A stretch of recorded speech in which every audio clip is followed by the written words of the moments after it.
Psychologically अगर आप बात करें तो मैंने कई साइकोलॉजिस्ट की इसके बारे में डिस्कशंस देखी हैं, पढ़ी हैं, सुनी हैं, और वो बेसिकली ये कहते हैं वल्लाहु आलम, वी डोंट नो, अल्लाह को बेहतर पता होगा, हमें नहीं पता।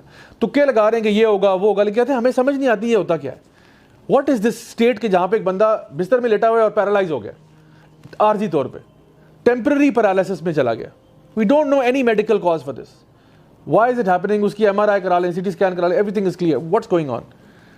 हमें पता है इस्लामिकली कि दिस इज बेसिकली शयातीन अफेक्टिंग अ पर्सन। अच्छा, मैं आपको एक भाई का वाक़या सुना रहा हूँ जिन्होंने वाउच करके ये बात बताई, और मैं खुद भी पर्सनली बहुत लोगों को इस पे हेल्प भी कर चुका हूँ, getting out of sleep paralysis. तो उनको मैं कहता हूँ कि आप रात को सोने से पहले अपने अज़कार पढ़ा करें। सबसे पहले तो मगरिब की नमाज़ के बाद जो है ना, हमें अज़कार पढ़ लेने चाहिए शाम के। उसमें कुछ अज़कार जिस तरह आयतुल कुर्सी है, जैसे 4 कुल हैं, उनमें से 3 कुल स्पेशली कुल हुवल्लाहु अहद, कुल औज़ु बिरब्बिल फलक, कुल औज़ु बिरब्बिन नास पढ़ के हाथों पे ब्लो करना और फिर अपने पूरे जिस्म पर रब करना। ये नबी करीम सल्लल्लाहु अलैहि वसल्लम रात को सोने से पहले 3 दफ़ा करते थे। और सूरतुल बकरा की आखिरी 2 आयात जो हैं, आप सल्लल्लाहु अलैहि वसल्लम ने फरमाया ये तुम्हारे लिए हर चीज़ की प्रोटेक्शन के लिए काफ़ी हैं। फिर कुछ और अज़कार हैं, मसलन के बिस्मिल्लाहिल्लज़ी ला यदुर्रु मा अस्मी शैउन फिल अर्दी वला फिस समाई वहुवस समीउल अलीम। एक और ज़िक्र है औज़ु बिकलिमातिल्लाहि ताम्माति मिन शर्रि मा खलक़। एक और है औज़ु बिकलिमातिल्लाहि ताम्मा मिन कुल्लि शैतानिन वहाम्मा व मिन कुल्लि ऐनिन लामा। ये सारे अज़कार आपको बाय द वे हिस्नुल मुस्लिम में मिल जाएंगे। अल्लाहुम्मा आफ़िनी फ़ी बदनी, अल्लाहुम्मा आफ़िनी फ़ी समी, अल्लाहुम्मा आफ़िनी फ़ी बसरी, ला इलाहा इल्ला अंत। यानी ये वो अज़कार है कि या अल्लाह, हम हर चीज़ से अल्लाह ताला की पनाह भी मांग रहे हैं, अपने लिए आफ़ियत भी मांग रहे हैं कि हमें अल्लाह ताला हिफ्ज़ व अमान में रखे।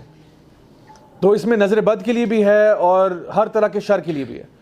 और जिस तरह हम सूरह फलक और नास में पढ़ते हैं, मिन शर्रिल वसवासिल खन्नास, ठीक है, अल्लज़ी युवस्विसु फ़ी सुदूरिन नास मिनल जिन्नति वन नास। तो ये अल्लाह ताला की हिफाजत में हम आ जाते हैं। सो जितना ज़्यादा आपने अज़कार किए होते हैं उतना ज़्यादा आप अल्लाह ताला की प्रोटेक्शन में आते हैं। जिन भाई का तज़किरा मैं कर रहा था, उन्होंने मुझे कहा कि मैंने ये रिपीटेबल चीज़ देखी है, रिपीटेबल, कि जब मैं रात को सोता था और मुझे स्लीप पैरालिसिस में एक्सपीरियंस करता था, तो कहते हैं जैसे ही मैं बोलना अपने मतलब होश में था और मैं मूव नहीं कर सकता, तो मैं बड़ी मुश्किलों से ना मैं कहता था औज़ु बिल्लाहि मिनश शैतानिर रजीम, बोलना चाह रहा हूँ लेकिन मुझे कोई बोलने नहीं दे रहा, और मैं जोर लगाता, बहुत जोर लगाता औज़ु बिल्लाह, और कहता फाइनली जब मैं बोल लेता तो वो ऐसे चीज़ हट जाती जैसे कि बिल्कुल डिसअपीयर हो गई। कहते हैं या फिर कभी कभार मैं अल्लाह ला इलाहा पढ़ता, अल्लाह, और कहता है मुझे कुछ चीज़ रोक रही होती, अल्लाह ला इलाहा, कहते हैं जैसे मैं बोलता अल्लाह ला इलाहा इल्लहुल हय्युल क़य्यूम, और एकदम से वो चीज़ गायब हो जाती। कहते हैं मैंने बार बार ये किया, बार बार ये किया, every single time it's worked, every single time. जिन ब्रदर को मैंने रिकमेंड किया था वो कहते थे मुझे रात को ना मैं सोता हूँ तो मुझे प्रॉब्लम होता है। हमने उनको रिकमेंड किया कि आप ना सुबह शाम के अज़कार पढ़ा करें, शाम के अज़कार खास तौर पे, तो उनका रात वाला मसला ठीक हो गया, अल्हम्दुलिल्लाह रात वाला ठीक हो गया। लेकिन फिर क्या हुआ, वो कहते हैं फजर की नमाज के बाद जब मैं सोता हूँ तब मुझे होता है। तो मैंने उन्हें कहा कि नबी करीम सल्लल्लाहु अलैहि वसल्लम की हदीस है कि जब आप रात को सोने से पहले आयतुल कुर्सी पढ़ते हैं तो आपके बिस्तर के साथ एक फरिश्ता तैनात होता है आपकी हिफाजत के लिए, जो सुबह फजर तक आपकी हिफाजत करता है।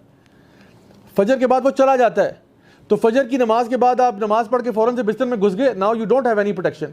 तो नमाज पढ़ने के बाद अपने अज़कार करना ज़रूरी है।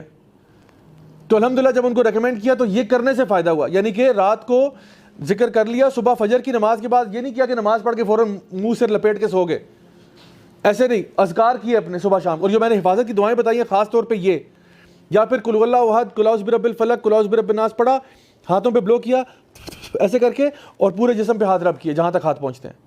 3 दफ़ा ये प्रोसेस किया, अल्हम्दुलिल्लाह नो प्रॉब्लम आफ्टर दैट।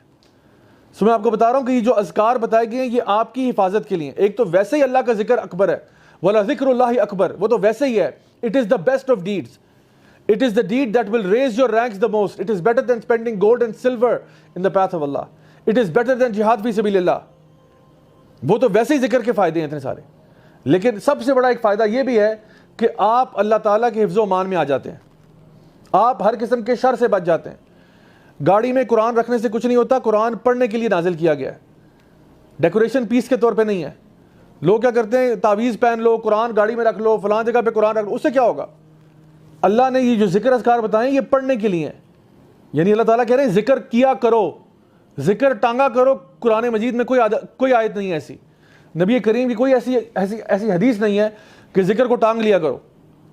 जिक्र करने के लिए अल्लाह को याद करना, दिल में अल्लाह ताला को याद करना, अपने दिमाग में अल्लाह को याद करना, मुंह से ज़ुबान से इकरार करना, ज़ुबान से कहना अल्लाह अकबर अल्लाह अकबर।